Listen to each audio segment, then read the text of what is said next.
ଶିକ୍ଷାର୍ଥୀମାନେ ସୁପ୍ରଭାତ। ଆଜି ଆମେ ଅଷ୍ଟମ ଶ୍ରେଣୀର ଇତିହାସ ବହିର ପାଠ ତୃତୀୟର ଇଂରେଜ ଶାସନ ପଦ୍ଧତି ବିଷୟରେ ପଢ଼ିବା। ଆମେ ସେଦିନ ପଢ଼ୁଥିଲେ ଜୟରାଜଗୁରୁ କେମିତି ଆମର 1823 ମସିହାରେ ଓଡ଼ିଶାକୁ ଅଧିକାର କଲେ, ପରେ ଗୋଟେ ରାଜ୍ୟକୁ ଜୟ କରିଲେ ଏବଂ ତାପରେ 1804ରେ ସରକାର ଆରମ୍ଭ ହୋଇଥିଲା। ଏହା ନେତୃତ୍ୱ ନେଇଥିଲେ କି ସେ ଜୟରାଜ। ଆଜି ଆମେ ପଢ଼ିବା କ'ଣ ପଢ଼ିବା ଶହୀଦ ଜୟରାଜଗୁରୁଙ୍କର ବାଲ୍ୟ ବିଷୟରେ। ଆଜି ଶହୀଦ ଜୟରାଜଗୁରୁ 1848ରେ ଅକ୍ଟୋବର 29 ତାରିଖ ଗତ ପବିତ୍ର କାର୍ତ୍ତିକ ମାସ ଶୁକ୍ଳ ନବମୀ ତିଥିରେ ପୁରୀ ନିକଟସ୍ଥ ବୀରଭାରତୀର୍ଥ ଗ୍ରାମରେ ଜନ୍ମଗ୍ରହଣ କରିଥିଲେ। କେଉଁଠି ଜନ୍ମଗ୍ରହଣ କରିଥିଲେ? ସେ ପୁରୀ ଜିଲ୍ଲାର ଭାରତୀର୍ଥଙ୍କ ଗ୍ରାମରେ 1848 ଅକ୍ଟୋବର 29 ତାରିଖରେ ଜନ୍ମଗ୍ରହଣ କରିଥିଲେ। ତାଙ୍କର ପିତାଙ୍କ ନାମ ଥିଲା କ'ଣ? ନା ଚାନ୍ଦାଜୀ। ପିତାଙ୍କ ନାମ କ'ଣ? ଚାନ୍ଦାଜୀ। ଓ ତାଙ୍କ ମାତାଙ୍କ ନାମ ଥିଲା ତାରାମଣି। ତାଙ୍କ ପୂର୍ବପୁରୁଷମାନେ ଖୋର୍ଦ୍ଧାରାଜାଙ୍କର ଉପଦେଷ୍ଟା ବା ଆଧ୍ୟାତ୍ମିକ ହୋଇଥିଲେ, ତେଣୁ ପାରମ୍ପରିକ ରୀତିରେ ତାଙ୍କୁ ରାଜଗୁରୁ ବୋଲି କୁହାଯାଏ। ତାଙ୍କର ପୂର୍ବପୁରୁଷମାନେ ଚାହୁଁଥିଲେ ନା ରାଜାଙ୍କ ପାଖରେ ଗୁରୁ ଭାବରେ ରହିଥିଲେ, ତେଣୁ ତାଙ୍କ ନୀତି ଅନୁସାରେ ସେମାନଙ୍କୁ ରାଜଗୁରୁ ବୋଲି କୁହାଯାଏ। ବାଲ୍ୟକାଳରେ ଜୟରାଜଗୁରୁ ସଂସ୍କୃତିରେ ଅଗାଧ ପାଣ୍ডিତ୍ୟ ଅର୍ଜନ କରିଥିଲେ। ସେ ବେଦ, ପୁରାଣ, ଧର୍ମଗ୍ରନ୍ଥ ଆଦି ଅଧ୍ୟୟନ କରି ହଜାର ହଜାର ଶବ୍ଦ ରଚନା କରିବାରୁ ଗଣିତଙ୍କ ମଧ୍ୟରେ ତାଙ୍କୁ ବିଜ୍ଞାନ ଆସିଲା।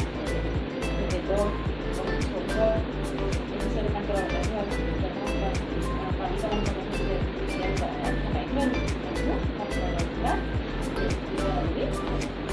ତାପରେ ଆସିଲା ଆମର ରାଜସଭାର ଆବିର୍ଭାବ। ଜୟରାଜଗୁରୁ ରାଜା ଦିବ୍ୟସିଂହଦେବଙ୍କ ରାଜସଭାର ପ୍ରଥମ ଜଣେ ପଣ୍ଡିତ ବୋଲି ନିଯୁକ୍ତ କଲେ। ସେ କ'ଣ କରିଥିଲେ? ପ୍ରଥମରେ ସେ ରାଜା ଦିବ୍ୟସିଂହଦେବଙ୍କର ରାଜସଭା ନିର୍ବାଚିତ ଅର୍ଜିତ ଭାବରେ ନିଯୁକ୍ତି ପାଇଥିଲେ। ତାଙ୍କ ପିତା ଥିଲେ ଜୟରାଜଗୁରୁ। ତାଙ୍କର ମୃତ୍ୟୁ ପରେ ସେ ମନ୍ତ୍ରୀତା ରାଜଗୁରୁ ଭାବେ ଅନୁଷ୍ଠିତ ଥିଲେ।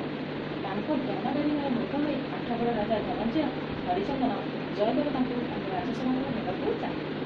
ଆଠଗଡ଼ ରାଜା କିଏ ଥିଲେ? ଧନଞ୍ଜୟ ହରିଚନ୍ଦନ। ସେ କ'ଣ କଲେ? ତାଙ୍କର ଏଇ ଜ୍ଞାନ ଦେଖିକି ଜ୍ଞାନରେ ମୁଗ୍ଧ ହୋଇକି ଜ୍ଞାନଗାରିମାରେ ମୁଗ୍ଧ ହୋଇ ଜୟରାଜଗୁରୁଙ୍କର ଜ୍ଞାନଗାରିମାରେ ମୁଗ୍ଧ ହୋଇକି ସେ ତାଙ୍କ ଆଠଗଡ଼ ରାଜା ଧନଞ୍ଜୟ ହରିଚନ୍ଦନ ଜୟଦେବ ତାଙ୍କୁ ନିଜ ରାଜସଭା ନେବାକୁ ଚାହିଁଥିଲେ। ମାତ୍ର ସେ ଯାଇନଥିଲେ। କିଏ ଯାଇନଥିଲେ? ଜୟରାଜଗୁରୁ ଯାଇନଥିଲେ। ରାଜା ଦିବ୍ୟସିଂହଦେବଙ୍କର ମୃତ୍ୟୁ ପରେ ତାଙ୍କର ନାବାଳକ ପୁତ୍ର ଦ୍ୱିତୀୟ ମୁକୁନ୍ଦଦେବ ରାଜା ହେଲେ। ରାଜା ଦିବ୍ୟସିଂହଦେବ ମରିଗଲେ। ମୃତ୍ୟୁ ପରେ ତାଙ୍କର ଦ୍ୱିତୀୟ ପୁତ୍ର ଥିଲେ ରାଜା ଜୟରାଜଗୁରୁ। ତାଙ୍କର ଅଭିଭାବକ ଭାବେ କାର୍ଯ୍ୟ କଲେ। ଯେତେବେଳେ ମରିଗଲେ ତାଙ୍କ ପୁଅ ଛୋଟ ଥିଲେ। ସେତେବେଳେ କ'ଣ ହେଲା ନା ଏଇ ଜୟରାଜଗୁରୁ ତାଙ୍କ ଅଭିଭାବକ ଭାବରେ କାର୍ଯ୍ୟ କଲେ।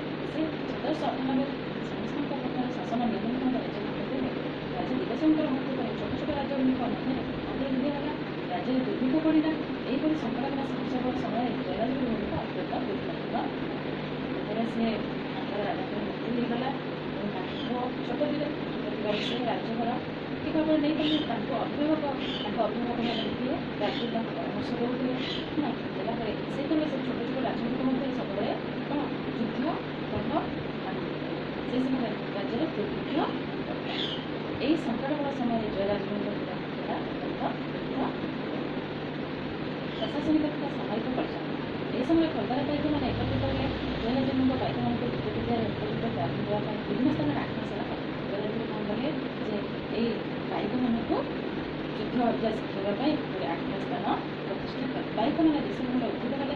ଇଂରେଜମାନେ ଖୋର୍ଦ୍ଧା କରିବାରୁ ଉପାୟ କରିଲେ। ଇଂରେଜ ଶାସନ ଗଭର୍ଣ୍ଣର ରାଜାଙ୍କୁ ପ୍ରଭାବିତ କରିବାକୁ ପଦ୍ଧତି ଅବଲମ୍ବନ କଲେ। ନାନା ପ୍ରକାର ପ୍ରଲୋଭନ ଦେଖାଇଲେ। ଅଳ୍ପ ପୁରସ୍କାର ପାଇବା ସଙ୍ଗେ ସଙ୍ଗେ ସେମାନଙ୍କୁ ତାଙ୍କର ପ୍ରମାଣ ଦେଇଦେବା ପାଇଁ କହିଲେ।